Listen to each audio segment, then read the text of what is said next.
Di sini saya ingin berbicara kepada dua. Yang pertama kepada Fendi Kita Mirzani, yang keduanya kepada oknum-oknum yang suka membuat berita bohong.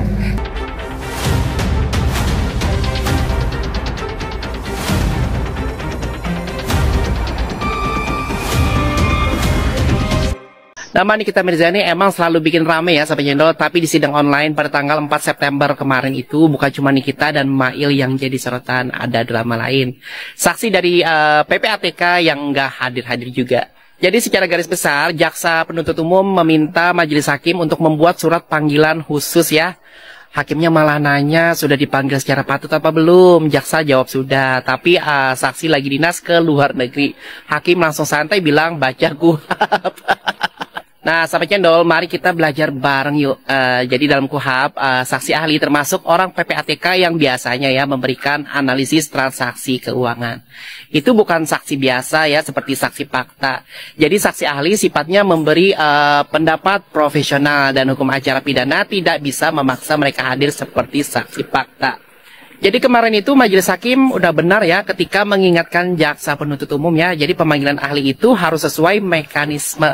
Kalau sedang dinas ke luar negeri ya harus dijadwalkan ulang ya. Atau pakai cara lain misalnya keterangan tertulis atau daring. Jadi nggak bisa asal paksa ya Sobat Cendol, karena prinsipnya beda dengan saksi yang melihat dan mendengar sendiri peristiwa.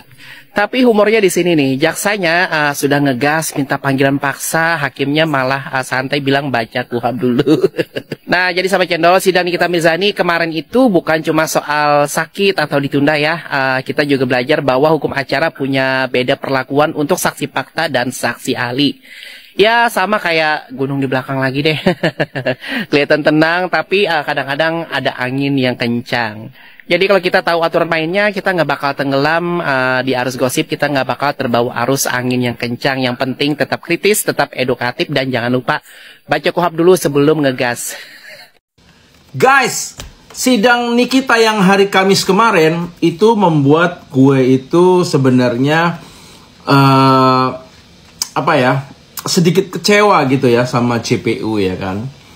Kenapa? Karena kan kemarin Nikita kan nggak bisa datang karena sakit gitu lah. Kecewanya kenapa ya?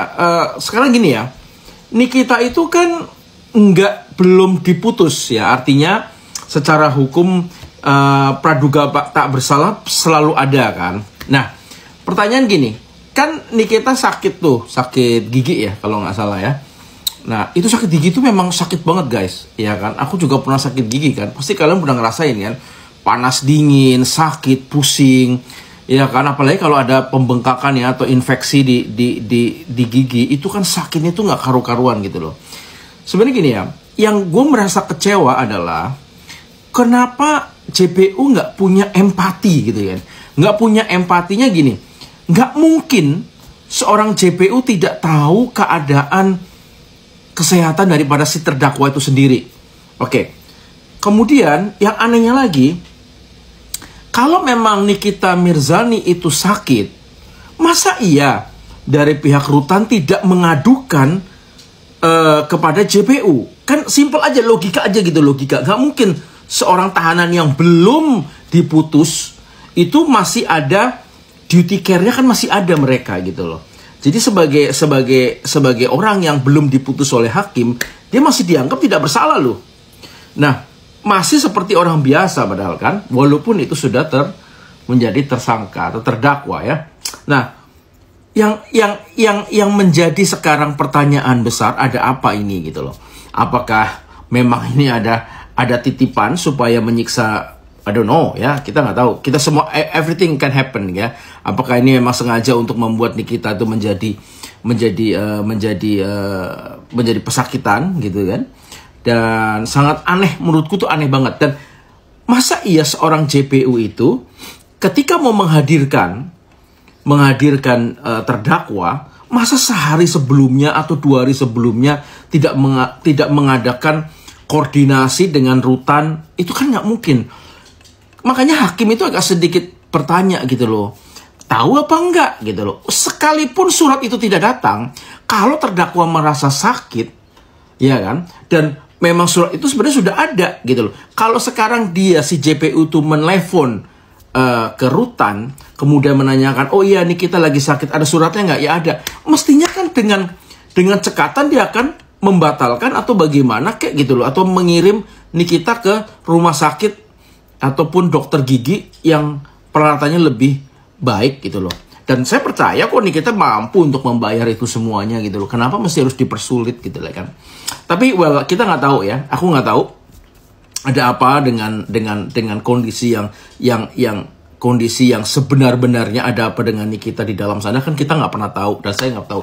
Ini kan cuma asumsi, ini cuman perkiraan saya gitu loh, perkiraan gue gitu loh. Cuma kan buat gue aneh aja gitu ya, masa JPU nggak punya empati gitu loh untuk menjaga supaya si Nikita ini tetap dalam keadaan yang sehat, ya kan? Itu kan mesti harus dijaga itu, karena dia kan belum ada putusan dia bersalah atau tidak bersalah atau tidak bersalah gitu kan, masih sebagai free man gitu, free ya, sebagai orang yang free sebenarnya kan, masih ada praduga tak bersalah. Tapi well, kita nggak tahu lah, memang hukum Indonesia itu memang sedikit, aku nggak bisa ngomong apa lagi ya, memang agak sedikit rumit gitu kan. Tapi kita percayaan saja, kita berikan kepercayaan kepada lembaga hukum, kepada hakim yang ada, dan saya pikir hakim sudah mulai tahu gitu ya kemana arah persidangan ini. Dan walaupun permohonan untuk penangguhan penahanan tidak disetujui atau tidak dikabulkan, tapi ya well, kita cukup happy ya dengan penampilan Nikita Mirzani yang dengan wise, dengan tenang, sabar gitu loh. Saya pikir at the end-nya sih kita akan melihat Nikita bebas. Pasti ini kita bebas. Oke guys, thank you very much. Terima kasih semuanya. Selamat bekerja, selamat apa lagi ya? Selamat pokoknya hari weekend. Bentar lagi besok Sabtu Minggu ya kan, udah hari weekend, cepet banget ya kan. Pokoknya semangat dan selalu berpikirnya tetap cerdas. Thank you guys. Oke, banyak banget dari antara kalian yang meminta aku untuk membahas terkait dengan masa penahanan NM dan IM ini yang tinggal menghitung hari lagi. Lalu apakah setelah itu terdakwa NM dan IM ini dibebaskan?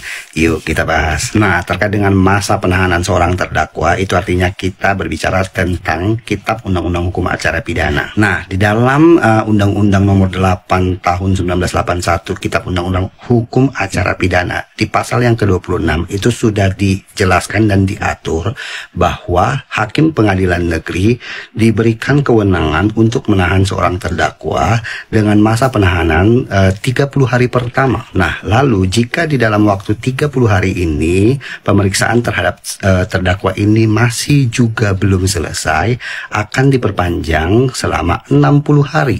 Jadi totalnya menjadi 90 hari. Nah, jika waktu selama 90 hari ini pemeriksaan masih juga belum selesai di tahap persidangan, maka hakim pengadilan negeri bisa membuat permohonan ke pengadilan tinggi untuk menambah atau perpanjangan masa tahanan terdakwa. Maka berlaku di pasal yang ke-29 untuk ancaman hukuman di atas 9 tahun. Hakim pengadilan tinggi akan memberikan waktu lagi selama 30 hari pertama. Nah, jadi jika 30 hari pertama ini pun masa pemeriksaan seorang terdakwa ini masih juga belum selesai, maka akan diberikan waktu kembali selama 30 hari, jadi totalnya 60 hari. Nah, jadi total pemeriksaan terdakwa di pengadilan itu yang tadinya 90 hari, 30 plus 60, lalu ini 30 plus 30 menjadi 60, jadi total semuanya itu 150 hari. Nah, barulah jika dalam waktu 150 hari ini pemeriksaan terhadap terdakwa ini masih belum selesai juga, barulah si terdakwa ini dikeluarkan dari rumah tahanan negara. Ingat sekali lagi, si terdakwa hanya dikeluarkan dari rumah tahanan negara, namun proses hukum atau persidangannya masih tetap dilanjutkan sampai ke vonis. Di sini saya pengen berbicara kepada dua. Yang pertama kepada Fendi Nikita Mirzani, yang keduanya kepada oknum-oknum yang suka membuat berita bohong. Sebenarnya gue kasihan sama lu, ya, fan-fan Nikita Mirzani ini. Dibohongin terus dari awal kasus ini berjalan, dibohongin terus. Yang pertama, setelah Nikita Mirzani menjadi tersangka, terus 2 hari ke depan beredar video-video lama yang ditayangkan ulang, katanya Nikita Mirzani bebas, begitu. Terus yang kedua, oknum-oknum yang suka membuat berita bohong, kalian nggak kasihan sama orang-orang fan-fan Nikita Mirzani yang benar-benar membutuhkan informasi yang akurat, informasi yang fakta, terus kalian bohongi dengan narasi-narasi yang kalian untuk kepentingan pribadi demi FYP dan lain sebagainya. Kalian membodohi masyarakat, membohongi masyarakat. Kalian nggak kasihan? Coba dibohongi terus-terusan loh fan-fannya ini. Tapi kalau gue berbicara seperti ini, otomatis gue yang dibully. Padahal kenyataannya memang kalian dibohongi, dihibur dengan berita-berita bohong yang kalian sudah berharap besar, pada kenyataannya terlalu kecewa dengan harapan-harapan kalian sendiri dan orang lain yang kalian bully. Kalau saya berbicara seperti ini fakta, faktanya begitu. Kalian coba rasain dulu, iya nggak? Kalian dibodohi nggak sama oknum-oknum tertentu yang sering mengatakan Nikita Mirzani bebas, yang sering mengatakan Nikita Mirzani sudah pulang, yang sering mengatakan Nikita Mirzani sudah keluar, yang sering mengatakan Nikita Mirzani penangguhannya diterima dan sudah pulang. Kalian merasa dibohongi nggak dari situ? Coba deh cermati. Nah, dari situ kalian kecewa karena berharap Nikita Mirzani sudah pulang, pada kenyataannya belum.